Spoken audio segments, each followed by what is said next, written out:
அது ஒரு பெரிய ஸ்டோரி. அதுவே ஒரு டீட்டெயிலாக விளக்க வேண்டிய அது தனியாக ஒரு பயானே நம்ம பண்ணணும். ஹிக்மத்துங்கிறது, ஹிக்மத்துனா என்ன, அதனுடைய வெரைட்டிஸ் என்ன, அது ஒரு தனி விஷயம். அப்போ இஞ்சிலில் பாருங்கள், எப்பயுமே ஒரு உதாரணமாகவே அதிகமாக இருக்கும். அப்போ இதை அல்லாஹ் சொல்கிறான்.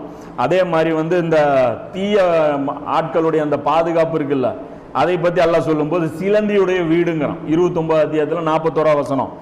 அதே மாதிரி பனி இஸ்ராயல்கள் உலமாக்களை பார்த்து அல்லாஹ் சொல்லும்போது என்ன சொல்கிறான், ஏடு சுமக்கிற கழுதைகள்ங்கிறான்.